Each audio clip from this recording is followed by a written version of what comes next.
Hoje foi aprovada a extensão da licença paternidade no Senado de 5 para 20 dias. Vamos conversar com o consultor e educador parental Humberto Baltar para a gente entender um pouquinho mais sobre essa aprovação do Senado. Tudo bom, Humberto? Como vai? Boa tarde. Tudo bem, graças a Deus, boa tarde.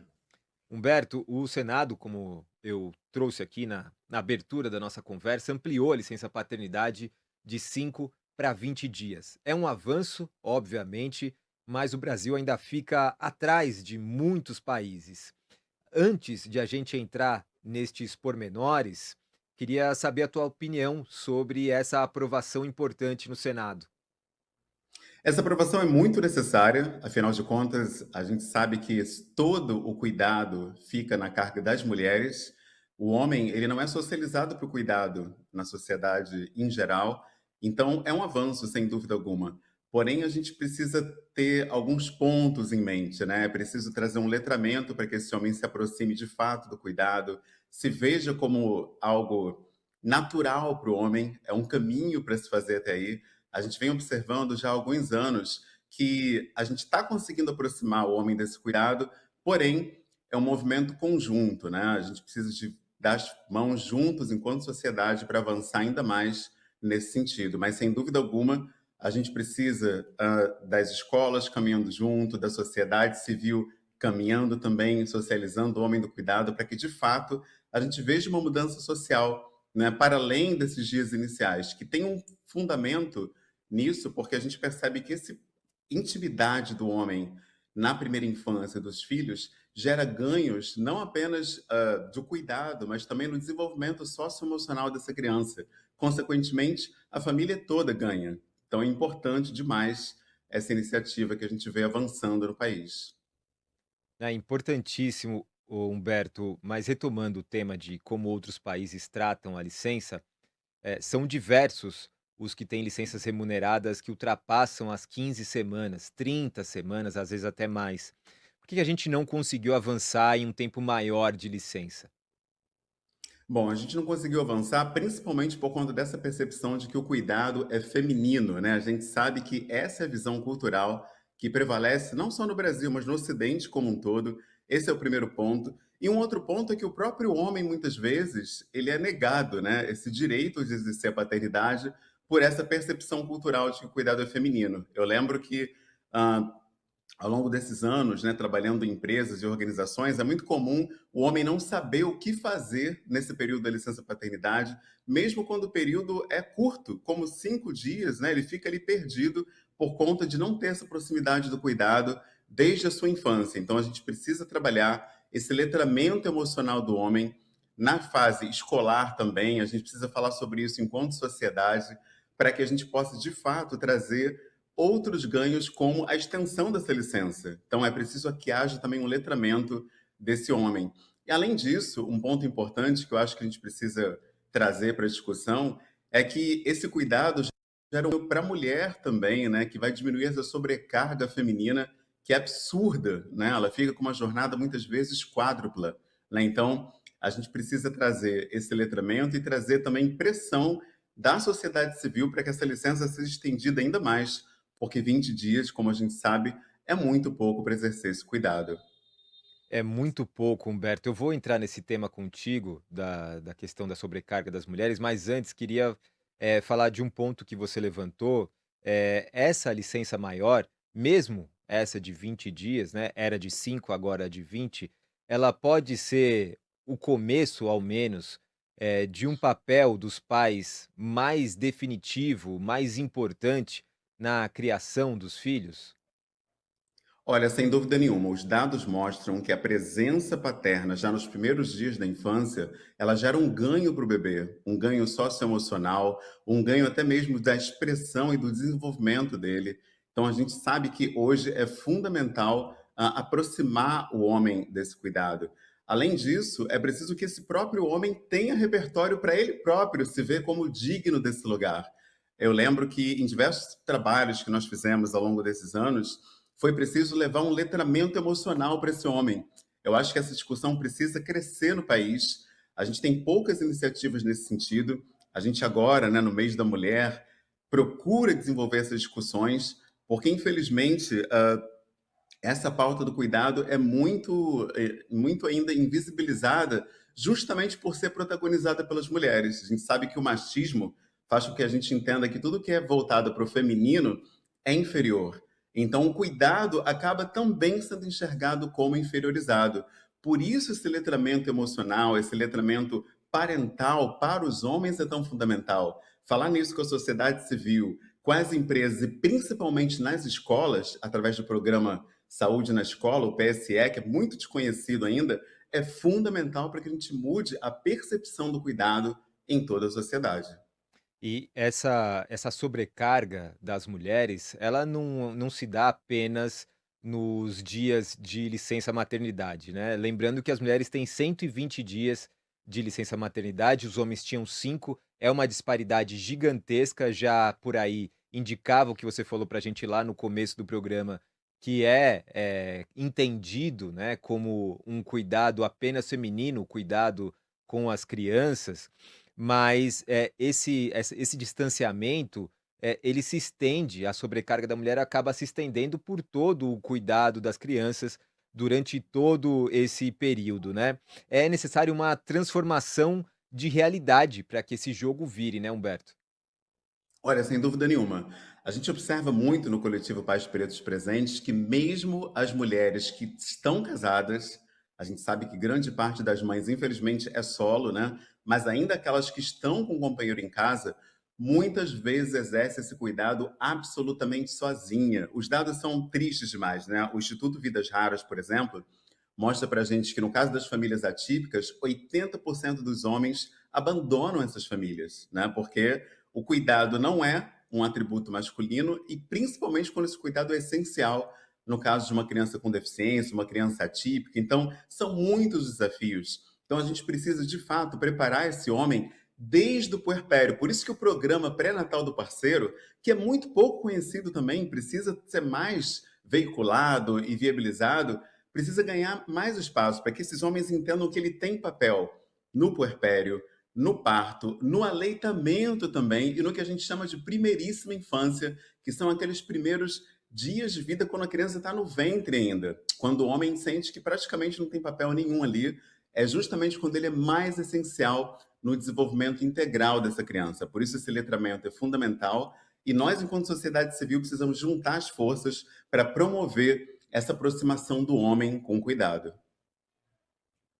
Esses projetos que você falou, de fato, Humberto, não estão tão disponíveis assim para a sociedade em geral, né. Acho que Sim. muito de quem vai procurar, de quem está nos grupos de apoio, etcétera, é triste que essa realidade fique tão, cercada em grupos muito específicos. Como a gente pode fazer para ampliar esse tipo de programa e que também, obviamente, seria extremamente necessário para essa reeducação do homem, né? Olha, essa tua fala é muito importante. Eu já fiz 3 formações diferentes em educação parental. Em todas elas, eu era um dos únicos homens ali presentes, né? O homem realmente percebe socialmente que o lugar da parentalidade não é dele. E eu acho que a gente fomenta essa mudança justamente trazendo essa discussão para o debate público, como a gente está fazendo aqui agora, nos espaços que a gente frequenta, espaços de adoração para quem tem alguma religião, espaços sociais, espaços de convívio familiar e principalmente nas organizações também, né? O mês da mulher é importante porque a gente fala muito na diminuição da sobrecarga física e mental das mulheres, que tem uma jornada quádrupla quando são mães.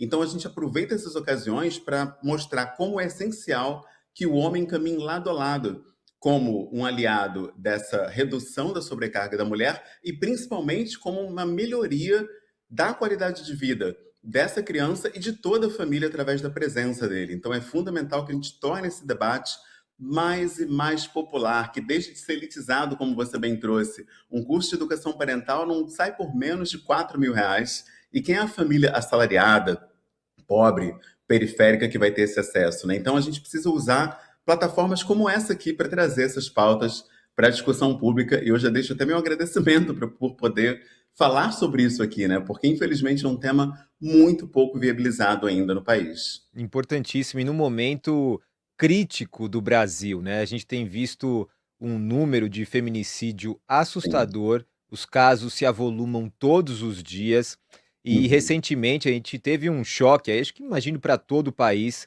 com o Sim, estupro coletivo de uma jovem, no Rio exato. de Janeiro. E são todos, um era menor de idade, e os outros tinham 18, 19 anos. O papel dos pais nesse processo de formação também é um fator que pode mudar esse jogo, né, a proximidade dos pais, não só do pai, mas também da mãe, mas esse letramento, como você falou, a educação nas escolas, eh, também seria essencial que as escolas estivessem abertas a esse tipo de educação, né, Humberto? Sim, sem dúvida alguma. As pessoas pensam que a educação parental é só sobre como educar os filhos, mas envolve muito mais. Inclusive, o letramento digital é parte integral da educação parental. Você fala com qualquer pai ou mãe hoje sobre Discord, né, Roblox, eles nem sabem o que essas palavras significam, quando, na verdade, a gente está falando de redes onde as crianças acessam homens, adultos no mundo inteiro, inclusive comunidades no Discord, que espalham o ódio contra mulheres, né? O feminicídio que a gente vê hoje é fruto de uma cultura que não acompanha o desenvolvimento dessa criança, o que ela está acessando. Isso passa por esse letramento digital. Então, a escola precisa se envolver também nessa discussão, assim como a sociedade civil, para que essas pessoas possam perceber, especialmente os homens, que o cuidado é deles também. Inclusive, o feminicídio nessas taxas é fruto direto da falta de proximidade do homem do cuidado. Então a gente precisa mudar isso, e isso só muda no debate público, na discussão e principalmente no avanço das políticas públicas. Isso se faz com pressão social que surge através da conscientização de quão importante é essa discussão. Ô, Humberto, há espaço para a gente conseguir mais tempo de licença paternidade? Esse debate se encerra aqui. A gente sabe que no Brasil estamos vivendo também, nesse momento, um debate que vai começar na sociedade sobre a escala 6 por 1. Também não deixa de ser importante para que os pais tenham mais tempo com a família, que as famílias tenham mais espaço de lazer dentro da rotina desgastante de todos os brasileiros com trabalho, ou de 98% da população brasileira em relação ao trabalho, deslocamento até o espaço de trabalho, enfim. Cabe aí neste bojo que deve entrar nos próximos meses, esse debate da escala 6 por 1, também voltar à questão da licença paternidade, enfim, ou é difícil, há um lobby importante do empresariado contra qualquer tipo de vantagem, né, aos trabalhadores. Exatamente. Foi muito boa essa conexão que você faz, porque a percepção social que é criada, especialmente entre as classes populares, é a ideia de que o trabalho dignifica. Então, quanto mais você trabalha, mais digno você é. E o contrário também é verdade. Trabalhou menos é menos digno. Só que o que não se fala nisso é que quando você trabalha de forma exaustiva por 40 horas numa escala 6 por 1, você não tem acesso a essa parentalidade. Então, quando a gente fala mesmo de uma licença de 20 dias, será que todos os pais estão tendo acesso a essa licença? A gente sabe que no nosso país, 56% da população é negra e a maioria dessa população está no subemprego, nos empregos informais e, consequentemente, tem muito menos acesso ao tempo de qualidade com os filhos. Então, ainda com a licença, ela não vai ser acessada por toda a população. Que dirá a gente pensar numa extensão. Então, a gente precisa, de fato, lutar por essa extensão agora, porque os próprios 20 dias não vão ser gozados por toda a população de maneira equânime. Então, é muito importante, sim, conectar essas duas pautas para que a gente possa, de fato, entender que o papel do homem vai muito além de ser um provedor financeiro, para que ele possa entender que o cuidado é fundamentalmente também paterno e está diretamente conectado ao desenvolvimento desse filho, especialmente no pós-pandemia, em que o uso das telas, redes sociais, aparelhos celulares tem prejudicado tanto o desenvolvimento cognitivo e sociointerativo das crianças. Então, as pautas estão muito conectadas. A gente precisa, de fato, aproveitar essa discussão no debate público para fomentar aí uma tentativa de extensão dessa licença. E a pressão popular é a maior chave para isso. Com certeza, é decisiva, né, e foi decisiva durante o ano passado em vários recuos, do Congresso Sim, Nacional, que é extremamente conservador, a gente sabe. Humberto, você toca uma associação importantíssima chamada Pais Pretos, né? É um sim. grupo, um coletivo para tratar de parentalidade e também de Uhum, outros temas. É difícil que a gente também tenha acesso a esse tipo de coletivo, né? Principalmente, sim. como você falou, a grande maioria da nossa população é preta, e se já a gente teve avanços, as pessoas já se reconhecem dessa maneira, isso já é importante, mas ainda tem, uma disparidade muito grande entre um pai de classe média, eh, branco e um pai de classe média preto. A gente vê como há muita dificuldade para que os pais pretos tenham acesso às mesmas coisas que os pais brancos de classe média tenham. Qual que é o tipo de trabalho que vocês fazem para levar esse tipo de conscientização e também de possibilidades, né? Que todo mundo Uhum. tá disponível a todo mundo, mas falta é informação mesmo. Exatamente, muito bom que você fala sobre informação, porque muitas vezes a gente pensa, né, que falar sobre parentalidade preta é falar sobre racismo, discriminação, quando na verdade a gente pouquíssimo faz esse trabalho. A gente foca principalmente no legado ancestral africano que fala muito sobre a pauta do cuidado de um outro lugar.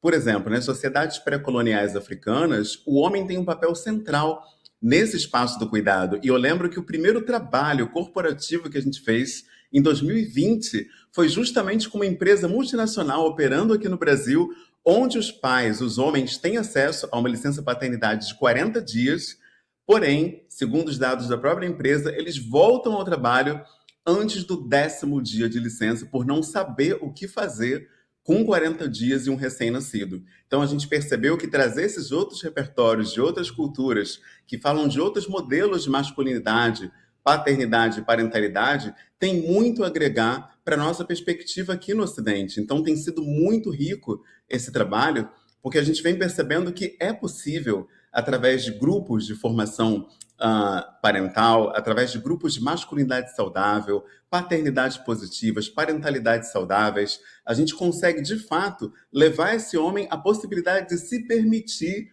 cuidar, se emocionar, chorar, se permitir reconhecer também os medos, né, de deixar aquele bebê cair, de cuidar daquele umbigo ali com um curativo, não sabe o que fazer. É normal estar perdido. O homem precisa naturalizar esse lugar de vulnerabilidade para que, de fato, ele possa abraçar esse cuidado de forma integral e a gente consiga avançar no cuidado masculino, não só a nível organizacional, como nas empresas, mas especialmente nas famílias, nos espaços mais conservadores, como você muito bem disse, como a igreja, por exemplo, e também no debate público social, onde o homem raramente coloca para fora as suas dores, medos e anseios acerca da parentalidade e da masculinidade.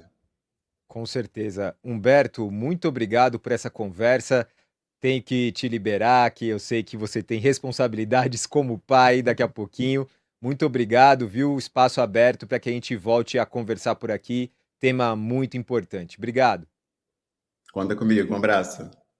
A gente conversou com Humberto Baltar, que é consultor e educador parental.